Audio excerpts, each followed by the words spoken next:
Sir Andhra Pradesh police academy అప్ప ఉమ్. వ్యవస్థాపనలో మీది కూడా ప్రధానమైనటువంటి అవును. పాత్ర. ఆ, అది ఖచ్చితంగా చర్చించవలసినటువంటి అంశం అని నేను భావిస్తాను. దాని గురించి ఒకసారి మీరు చెప్పాలి సార్.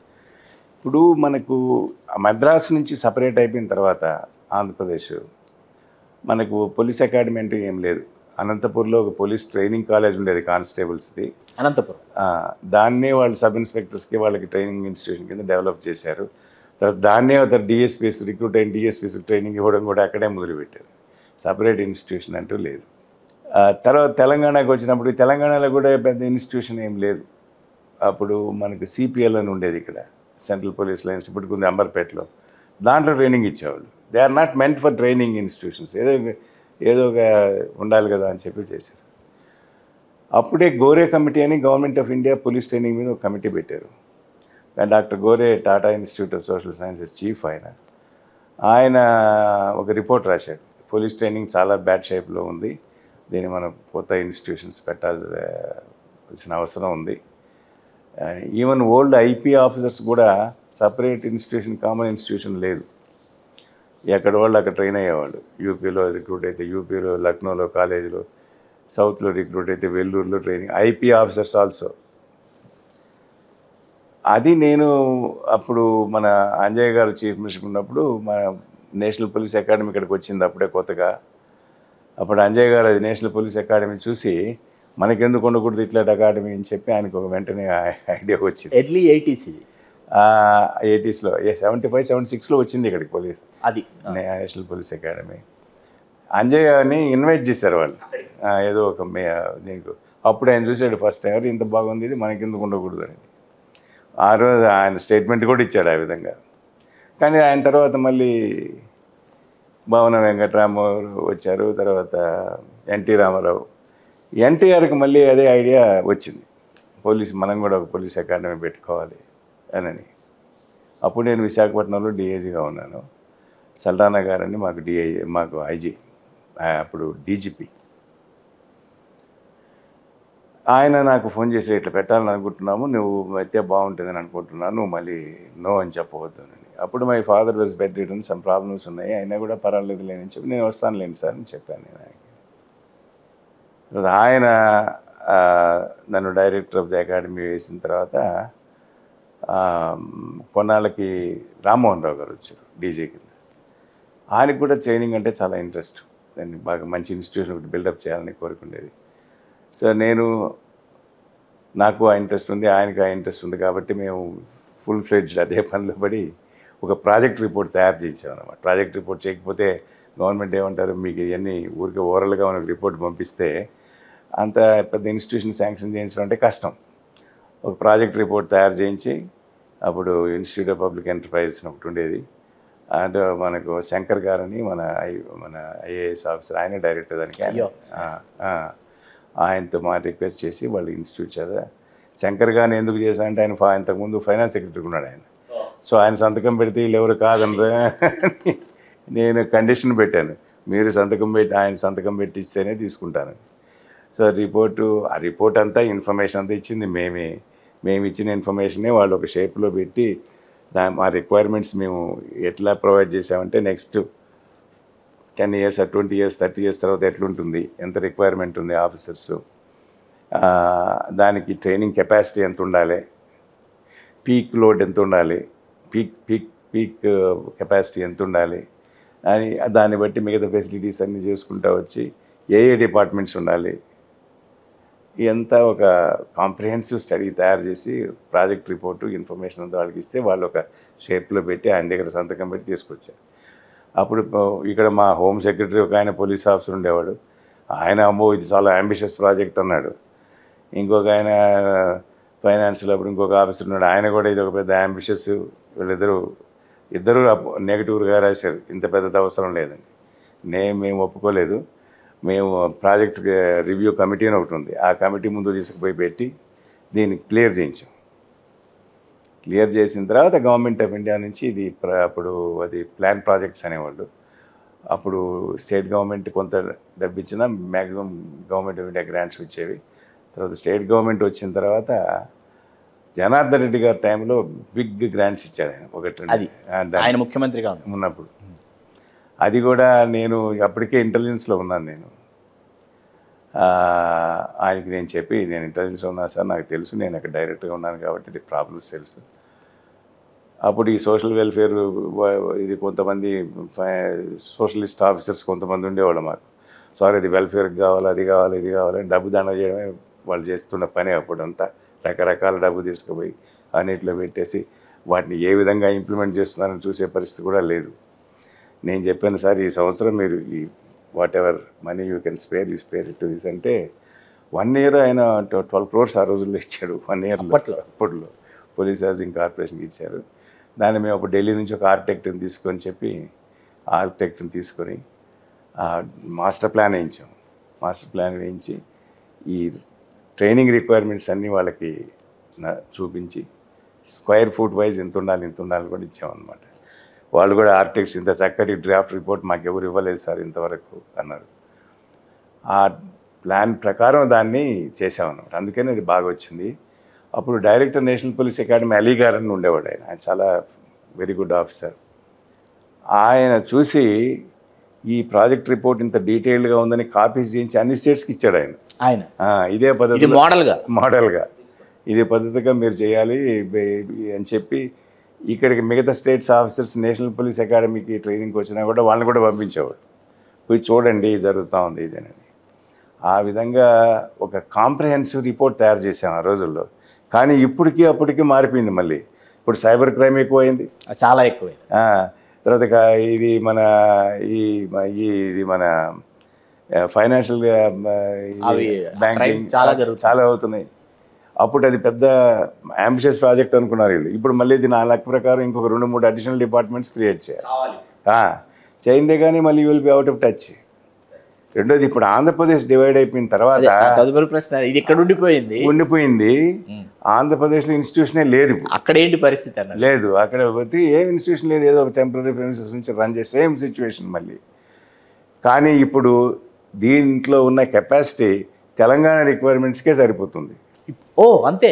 మిగతా అంత ఎక్కువైపోయింది కదా. ఇప్పుడు క్రైమ్ పెరిగిపోయింది, డిఫరెంట్ డిపార్ట్మెంట్స్ వచ్చేసినాయి. అని ఒకప్పుడు అంబిషియస్ ప్రాజెక్ట్ అనుకుంది, ఇప్పుడు just barely sufficient for Telangana. ఆంధ్రాకి వేరే క్రియేట్ చేసే పరిస్థితి ఏర్పడింది. కానీ మీకు గర్వంగా ఉంటుంది కదా సార్, ఇది మనం చేసాము. డెఫినెట్లీ, బికాస్ ఇది now accepted is a model all over the country. కానీ ఇప్పుడు నాకే అది ఇంకా కొన్ని ఏరియాస్లో డెవలప్ చేయాల్సిన అవసరం ఉందనే ఫీలింగ్ వచ్చేసింది. ఇంకా పూర్తిగా ఎస్టాబ్లిష్ కాలేదు అది. నేను అప్పుడు అనుకున్న దాంట్లో కూడా 8 డిపార్ట్మెంట్స్కి 6 schools 8 డిపార్ట్మెంట్స్ పెట్టాను నేను. అప్పుడు మేనేజ్మెంట్ ఇవన్నీ పెట్టాము. అవి కూడా ఎస్టాబ్లిష్ కాలే, అప్పుడే ఎస్టాబ్లిష్ కాలే, ఇంతవరకు కాలే. 30 ఏళ్ళు అయింది, 25-30 ఏళ్ళు అయింది, ఇంతవరకు మిగతా డిపార్ట్మెంట్స్ ఎస్టాబ్లిష్ చేయాలి. రీసెర్చ్ అండ్ డెవలప్మెంట్ డిపార్ట్మెంట్ ఒకటి ఉంది, తర్వాత మేనేజ్మెంట్ డిపార్ట్మెంట్ ఒకటి ఉంది. అవన్నీ సైకాలజీ ఇవన్నీ తీసుకురావాలి కదా, అవన్నీ ఇంకా డెవలప్ కావాలి సార్. 69 తెలంగాణ ఉద్యమ సమయంలో ఒక రాజకీయ ఖైదీకి మీరు అతిథి మర్యాదలు చేశారని ఎవరు సార్ రాజకీయ ఖైదీ? 69లో నేను ఏఎస్పీ ఏలూరుగా ఉన్నాను. ఏలూరు. అప్పుడు నాకు మెసేజ్ వచ్చింది, ఒక ఇంపార్టెంట్ పర్సన్ తీసుకుపోయి అరెస్ట్ తీసుకొస్తున్నారు, వాళ్ళు లంచ్ ఆర్గనైజ్ చేయండి అని. నాకు అప్పుడు ఇంపార్టెంట్ అంటే చెన్నారెడ్డి గారే, అప్పుడు ఈ వాజ్ లీడింగ్ ది 69 మూమెంట్. ఆయన అయ్యి ఉంటారు అనుకున్నా, కానీ I was not sure. But Sanath Kumar అనే అప్పుడు డిప్యూటీ సూపరింటెండెంట్ ఆఫ్ పోలీస్ అన్నప్పుడు ఆయన ఎస్కార్ట్ చేసి తీసుకొస్తున్నాడు. ఆయన్ని వచ్చి చూస్తే చెన్నారెడ్డి గారిని తీసుకొచ్చి ఆయనకి అక్కడ జిల్లా పరిషత్ గెస్ట్ హౌస్లో లంచ్ అంతా ఆర్గనైజ్ చేసి, అప్పుడు ఆయన నాకు పెద్ద పరిచయం లేదు, అసలు లేదు, పెద్దగా కాదు. మీది ఏ ఊరు అని అడిగాడు ఆయన. నెల్లూరు సార్ అని చెప్పాను. నెల్లూరులో ఆయనకి తెలిసిన వాళ్ళంతా పెద్ద గోపాల్ రెడ్డి గారు, ఆయన మాజీ ముఖ్యమంత్రి వాళ్ళందరూ తెలుసు కదా, గోపాల్ రెడ్డి గారు, బెజవాడ రామచంద్రారెడ్డి గారు, ఏదో కొన్ని పేర్లు అడిగారు. నేను వాళ్ళు ఎవరు నాకు తెలియదండి, మాది చాలా సామాన్యమైన రైతు కుటుంబం, నాకు పరిచయం లేదని చెప్పాను. బట్ ఈ was very nice to me. ఆయన వచ్చినాడు భోజనం చేస్తున్నాడని తెలిసి లోకల్గా ఉన్న కొంతమంది వచ్చి జై ఇది ఆంధ్ర అని ఏదో నినాదాలు చేస్తే ఆయన ఏమనుకోలేదు. చూసి ఇది ఏమిటి అజిటేషన్, హైదరాబాద్ చూస్తే అక్కడ చూడండి మీకు తెలుస్తుంది అజిటేషన్ ఎంత స్ట్రాంగ్గా ఉందో అని అన్నాడు. అంటే ఇదే అజిటేషన్ అన్నట్టుగా అన్నాడు. ఇక్కడి నుంచి తర్వాత లంచ్ తర్వాత వెళ్ళిపోయారు, రాజమండ్రికి తీసుకెళ్ళారు ఆయనే సార్. అప్పుడే మొరార్జీ దేశాయ్ గారు కూడా వచ్చారు, నేను అక్కడ ఏలూరులో ఉన్నప్పుడే. అప్పుడే కొంచెం కొద్ది రోజుల తర్వాత అప్పుడు ఆయన డిప్యూటీ ప్రైమ్ మినిస్టర్. అవును. అప్పుడు ఏదో ఒక గాంధీ ఇన్స్టిట్యూట్ ఏలూరులో ఉంటే మూర్తిరాజు గారిది అనుకుంటాను, అది విజిట్ చేయడానికి వచ్చారు. అప్పుడే ఆయన కూడా ఫస్ట్ టైం చూడడం, అదే గెస్ట్ హౌస్లో ఆయన కూడా లంచ్ చేశాడు. ఆయన అంత నట్స్ లంచ్ అయింది, ఏం తినేవాడు కాదు, రైస్ ప్యాట్ పోయని ఏమి, only nuts and some milk ఏదో తీసుకున్నాడు అంతే, చాలా లైట్ ఫుడ్ అనమాట.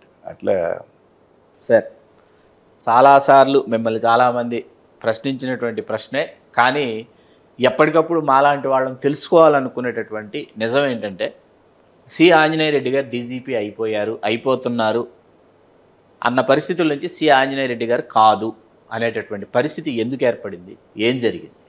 అప్పుడు చంద్రబాబు నాయుడు గారు మాకంతా పిలిచి మాట్లాడాడు, అందరితో, ఆఫీసర్స్ అందరితో కూడా మాట్లాడాడు. కౌన్సిలింగ్ అని ఒకటి పెట్టాడు. మా కౌన్సిలింగ్ ఏంటంటే వచ్చి చెప్పేవాడు, అన్న మీరంటే నాకు చాలా, అన్నాను కాదు, మీరంటే నాకు చాలా గౌరవం ఉంది, కానీ కొన్ని పరిస్థితుల వల్ల నేను మిమ్మల్ని డీజీపీ చేయలేకపోతున్నాను. ఏం పరిస్థితులు అంటే, ఏదో ఉన్నాయి కదా ఇక్కడ తెలంగాణ ఆంధ్ర అని, ఓ తెలంగాణ వ్యక్తిని డీజీపీ చేయాలనుకుంటున్నాను, అందులో మీరు ఓసీ, ఆయన బీసీ, సో తెలంగాణ బీసీ అని. పేర్వారం రాములు గారు ఆయన నాకు జూనియరు, అప్పటి వరకు అసలు ఆయన ఆ ప్రతిపాదనలో కూడా ఆయన ఎక్కడా లేరు. పేర్వారం రాములు జోన్ ఆఫ్ కన్సిడరేషన్లో లేరు. జోన్ ఆఫ్ కన్సిడరేషన్ ఒకటి ఉండేది, ముగ్గురు అలా వస్తారు, అదాంట్లో లేడు. జోన్ ఆఫ్ కన్సిడరేషన్ 6 ఎంతోమంది ఉండేది, దాంట్లో ఇల్లేడు ఆయన, 7th మ్యాన్ ఏదో ఉన్నాడు. ఆయన చేయాలని అనుకుంటున్నాను అన్నాడు. నేను చెప్పినా సార్, అవుట్ గోయింగ్ డీజీపీ ఒక బీసీ, ఆయన ఎవరు దొర, దొర గారు, ఆయన బీసీ, హోమ్ మినిస్టర్ ఒక బీసీ, దేవేంద్ర గౌడ్ గారు, మళ్ళీ ఇన్కమింగ్ డీసీ కూడా మీరు బీసీ అంటే, ఆల్ ఇండియా సర్వీస్లో బీసీ అనేది లేదండి, అప్పుడు లేదు, ఇప్పుడు వచ్చింది ఓబీసీలు, ఇప్పుడు ఓబీసీ లేదు, ఇది ఆల్ ఇండియా సర్వీసెస్లో ఇవన్నీ తెలుసు నాకు, అయినా మీకు చెప్తున్నాను అని ఏదో చెప్పాడు. చెప్పిన తర్వాత నేను మీ ఇష్టం సార్, మీ కోర్టుకు కూడా వెళ్ళారు సార్ మీరు? చెప్పాను, నేను అప్పుడు ఆయనకే చెప్పాను, కానీ నేను I have to defend my rights అందుకే చెప్పాను. తర్వాత నేను వచ్చేసిన తర్వాత ఆయన, నాకు అంతకుముందే కొంచెం అనుమానం ఉంది, ఏదో చేస్తున్నారని నన్ను చాలామంది చెప్పారు. ఒకసారి పోయి సీఎం కలిసి మాట్లాడు అట్లా. ఆయన 35 సంవత్సరాలుగా ఆయనకి నన్ను గురించి తెలుసు, నాకు ఆయన గురించి తెలుసు. ఇప్పుడు మళ్ళీ పోయి సార్ నన్ను మీరు డీజీపీ చేయని అడిగితే ఏం మర్యాద ఉంటుంది, ఆయనకి ఏం మర్యాదగా ఉంటుంది, నాకు మంచిది కాదు అని చెప్పి నేను వెళ్ళలేదు. దానివల్ల కొంతమంది తప్పుపట్టారు నన్ను, నువ్వు వెళ్ళకపోవడం వల్ల అన్బిటింగ్లీ నువ్వు ఏదో గర్విష్ఠం అనే ఇంప్రెషన్ ఇచ్చారు అని. నా ఉద్దేశం అది కాదు. నా ఉద్దేశం ఏంటంటే, ఆయనకి నా గురించి తెలుసు, నాకు ఆయన గురించి తెలుసు, నేను మళ్ళీ పోయి ఆయన మీద ప్రెజర్ పెట్టడం ఏంటి. తర్వాత ప్రజారాజ్యంలోకి వచ్చిన తర్వాత ఈ దేవేంద్ర గౌడ్ వచ్చి మళ్ళీ జాయిన్ అయ్యారు కదా, వచ్చాడు కదా, అప్పుడు నాతో ఆయన చెప్పడం, నా తప్పే లేదు, ఇదంతా చంద్రబాబే చేసినాడు అని చెప్పాడు నాకు. ఆయనేమో హోమ్ మినిస్టర్, అదే సామాజిక వర్గం పేర్వారం రాములు గారు కూడా, అదే హోమ్ మినిస్టర్ చాయిసే రాములు అని ఆయన చెప్పాడు, చంద్రబాబు నాయుడు గారు. ఈయనేమో ఇదంతా ఆయన నా మీద చెప్పాడు, కానీ అసలు సంగతి అంతా ఆయనే చేశాడు అని అతను చెప్పాడు. ఏది ఏమైనా దానికి కొన్ని రూల్స్ ఉన్నాయి. ఆ రూల్స్ ప్రకారం చూస్తే నేను 1 year సీనియర్ అతనికంటే, నా record is far superior to his record అని హైకోర్టే రికార్డ్ చేసింది. మా రికార్డ్స్ 2 పిలిపించి చూసి my record is far superior to his record అని రాశారు. Record is superior, seniority 1 year I'm senior to him. తర్వాత నాకున్న సర్వీస్ అంతా ఒక 1 ఇయర్ ఎంతో ఉండేది. నన్ను రాకూడదని అది చంద్రబాబు గారితో కూడా చెప్పాను నేను. సార్ మీరు ధోరణి 4 ఏళ్ళు 5 ఏళ్ళు డీజీపీగా పెట్టారు, ఎందుకు? Just keep me out. ఆయన ఢిల్లీకి పోవాలని అడిగాడు దొరగారు. 3 సంవత్సరాల తర్వాత ఏదో ఢిల్లీకి పోతానని ఏదో అడిగాడు. లేదు ఉండమన్నాడు ఆయన్ని. ఎందుకు? జస్ట్ కీప్ మీ అవుట్ చెప్పాను ఆయనకి. మీరు నాకు 3 సార్లు జీవితంలో ఇది చేశారు వ్యతిరేకంగా. ఒకసారి నేను ఆర్టిస్టులో ఉన్నప్పుడు తీసి పడేశారు, నన్ను ఫైర్ సర్వీస్కి వేసినారు. రెండోసారి నేను కమిషనర్ కావాల్సిన వాడిని, జనరల్గా డీజీపీ తర్వాత నెక్స్ట్ మ్యాన్ కమిషనర్గా ఉంటారు ఇక్కడ, కావాల్సిన వాడిని నాకంటే 7 ఇయర్స్ జూనియర్ ఉన్నవాడిని, నా దగ్గర డిఏజీగా పనిచేసిన వాడిని మీరు కమిషనర్గా వేసినారు. ఆర్పి సింగ్ అనే హైదరాబాద్ 2 సార్లు. ఇది 3వ సారి సార్. ఇది 3 times you have hurt me అని చెప్పాను. లేదు మీరు అట్లా అనుకోవద్దు అది ఇదని ఏదో చెప్పాడు.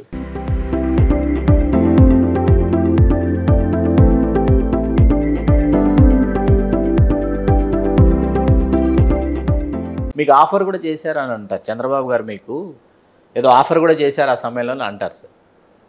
అదే అది మీరు చైర్మన్ మేనేజింగ్ డైరెక్టర్గా ఉండండి, కావాలంటే 5 సంవత్సరాలు మీరు 5 సంవత్సరాలకి ఆర్డర్ ఇస్తానన్నాడు. ఇది ఇవ్వాల్సింది ఇవ్వకుండా అది ఇస్తే అది కాదు, నాకు రావాల్సింది మీరు ఇవ్వటం లేదు. 5 సంవత్సరాలకు 1 year తర్వాత ఎలక్షన్స్ ఉన్నాయి, 1 or 2 years తర్వాత. 5 సంవత్సరాలకి ఇచ్చినా కూడా అది కరెక్ట్ కాదు కదా. 2 years తర్వాత ఎవరు రాజో ఎవరు రెడ్డో తెలియదు. అది కాదండి, నాకు రావాల్సింది what is due to me, you give it to me, అంతేగాని రిటైర్ అయిన తర్వాత అది ఇస్తాను ఇది ఇస్తాను అంటే. ఇవన్నీ జరిగిపోయిన తర్వాత నాకు పర్సనల్గా నేను పెద్దగా అది సరే ఇవ్వకపోతే పోయినా నేను పెద్ద పట్టించుకోలేదు. ఆయన నరేంద్ర లూథరన్ ఉండేవాడు, ఆయన నేనంటే కొంచెం అభిమానంగా ఉండేవాడు. ఆయన ఐఏఎస్ ఆఫీసరు, ఆయన ఫస్ట్ టూరిజం మేనేజింగ్ డైరెక్టర్గా ఉన్నాడు.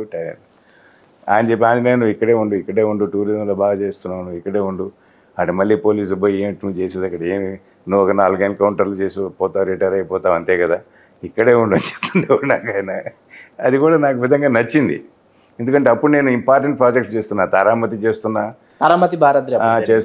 తర్వాత ఇది Buddhavanam project complete project report దీనికి ఎట్లా చేశాను అదేవిధంగా పోయి ఢిల్లీకి పోయి ప్రజెంటేషన్ ఇచ్చి ఆయన జగన్మోహన్ ఉన్నాడు అప్పుడు, ఆయనకు ప్రజెంటేషన్ ఇచ్చి ఆయన ప్రజెంటేషన్ చూసిన తర్వాత ఎంత ఇంప్రెస్ అయ్యాడంటే వెంటనే హైదరాబాద్కి వచ్చే లోపల 5 crores పంపించాడు డబ్బు.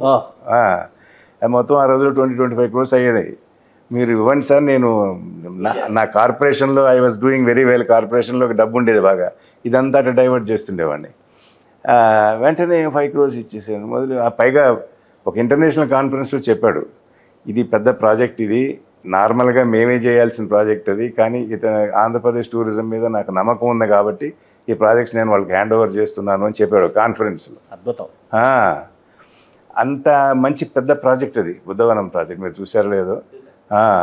అది మన బుద్ధిస్ట్ కల్చర్ అంతా ఒక దగ్గర రిప్రజెంట్ చేయాలని చెప్పి నా కోరిక అది. That's how we started on that. అవన్నీ చేస్తున్నా, తారామతి చేస్తున్నా, ఇవన్నీ చేస్తూ ఉంటే మంచి పెద్ద పెద్ద ప్రాజెక్ట్స్ చేస్తూ ఉన్నా. సరే ఆ రోజు రాములకి ఆర్డర్ ఇష్యూ చేసి నన్ను సూపర్సీడ్ చేస్తూ ఇష్యూ చేసిన రోజు 7 o'clock వరకు ఆఫీస్లో పనిచేస్తున్నాను నేను. మీరు ఇవన్నీ ఈ పనుల్లో ఉన్నాను నేను. సరే పోతే పోయింది. నేను I was expecting it also in a way. అంటే నాయకుల అడుగులకు మడుగులొత్తితేనే ఉన్నత పదవులు లభిస్తాయి అట్లని కాదు, వాళ్ళ రిజర్వేషన్స్ ఏమో మనకు తెలియదు, ఓపెన్గా చెప్పలేరు. ఇంకొకటి ఏంటంటే ఈ ఆంధ్రప్రదేశ్లో ఇవన్నీ వచ్చినాయి కదా, కులము ఇవన్నీ ఉంటాయి, ఇవన్నీ పైకి చెప్పలేరు. పైకి చెప్పకుండా లోపల ఉంటాయి, కానీ పైకి ఏదో చెప్తుంటారు. ఆంజనేయ రెడ్డి కాబట్టి ఇవ్వలేదా? అట్లనే మనం చెప్పలేము. అట్లని ఆ విధంగా అంత చెప్పలేము. ఏమేమో కన్సిడరేషన్స్ ఉన్నాయో నాకు తెలియదు. సరే, కానీ నేను చెప్పేది ఏంటంటే, నేను ఒక అవుట్ ఆఫ్ ది వే ఏదైనా ఫేవర్ అడిగితే మీరు కావచ్చు, నాకు రావాల్సింది మీరు యాజ్ పర్ ప్రయారిటీస్ మీకే రావాలి. మీరు దాన్ని అధిగమించి మీరు అడగట్లేదు కదా. సరే, జరిగిపోయింది. తర్వాత నేను ఆ 2 ప్రాజెక్ట్స్ కంప్లీట్ చేశాను. అది కంప్లీట్ కాకపోతే మళ్ళీ రిటైర్ అయిన తర్వాత కూడా ఆయన కొద్ది రోజులు ఉండి కంప్లీట్ చేయడానికి నాకు హెల్ప్ చేశాడు చంద్రబాబు. రిటైర్ అయిన తర్వాత కూడా మళ్ళీ ఒక 1 year 2 years ఎక్స్టెన్షన్ ఇచ్చి ఈ 2 ప్రాజెక్ట్స్ చేస్తున్నాం కదా. ఇది 2 చేస్తున్నాము. తర్వాత అరకులో పెద్దగా డెవలప్ చేస్తా ఉన్నాం. నంబర్ ఆఫ్ ఇది చేస్తూ ఉంటే అప్పుడు ఇవన్నీ జరుగుతూ ఉంది కాబట్టి I was also involved in that projects. సరే ఆ లోపల రాజశేఖర రెడ్డి వచ్చాడు. రాజశేఖర రెడ్డి వచ్చి ఆ కేవీపీ రామచంద్రరావు అని ఆయన వచ్చి వీళ్ళు ఇష్టం వచ్చినట్టు టూరిజంతో మెడిల్ చేయడం మొదలుపెట్టారు. ముఖ్యంగా ఆయన కేవీపీ పనికిరాని వేదాలందరూ తీసుకొచ్చి టూరిజంలో వేసేవాళ్ళు. దాని నుంచి కాదని నేను వెళ్ళిపోయాను. మీకు మీరే వైద్యులు గారు? అంతే, నేను రిజైన్ చేసి పడేసినాను. రిజైన్ చేసి ఇంకా 1 year 9 months ఎంతో ఉండింది నాకు. ఉన్నా కూడా నాకు ఇప్పుడు ఆ పని జరగటం లేదు. రైట్ కావాల్సిన వాళ్ళని ఇవ్వకుండా మీరు ఎవరెవరినో వేస్తే అక్కడ పని ఎట్లా జరుగుతుంది? రాజశేఖర రెడ్డిని కూడా నేను తప్పు పట్టాను. అది ఈ కేవీపీ వీళ్ళు చేస్తున్న పనులన్నీ వాళ్ళ చుట్టూ ఎవరు తిరిగితే వాళ్ళని పంపిస్తుంటారు టూరిజంలో. ఏమని పనికి మాలిన వేదవాళ్ళు, ఎందుకు పనికి రాని వేదవాళ్ళు ఒకటి వేసినారు. అని ఎట్లా జరుగుతాయి పనులు? నాకు ఐడియల్గా ఉండడం ఇష్టం లేదు. ఏదో మన సంథింగ్ ఎల్స్ వీకెండ్ అనే పద్ధతిలో ఉన్నాను నేను. సరే అది ముందుగానే వెళ్ళిపోయినాను నేను. రాజశేఖర రెడ్డి గారితో నన్ను రిలీవ్ చేయకుండా ఉన్నారు. లేదు ఉండండి అన్నట్టుగా ఉన్నారు. నేను చెప్పిన సార్ సర్వీస్లో ఉన్నప్పుడు టైం వేస్ట్ చేయొచ్చు, కానీ రిటైర్మెంట్లో టైం వేస్ట్ చేయకూడదు చెప్పాను ఆయనకి, రాజశేఖర రెడ్డి గారికి. బట్ ఈ was also nice to me. You not in spite of all the he had lot of prejudice against me, but he was still nice to me. Please do subscribe to Telugu Rajyam channel. Please do subscribe to Telugu Rajyam channel. Please do subscribe to Telugu Rajyam channel. Hi అండి, నేను మీ ఆర్పీని, నెల్లూరు పెద్దారెడ్డి చేపల పులుసు ఓనర్ని. మీరు తెలుగు రాజ్యం అనే ఈ YouTube channel subscribe చేసుకుని మంచి మంచి వీడియోలతో వస్తారు. Thank you so much. Hi people, I'm Sonakshi Verma and you please watch Telugu Rajyam and please subscribe to the channel.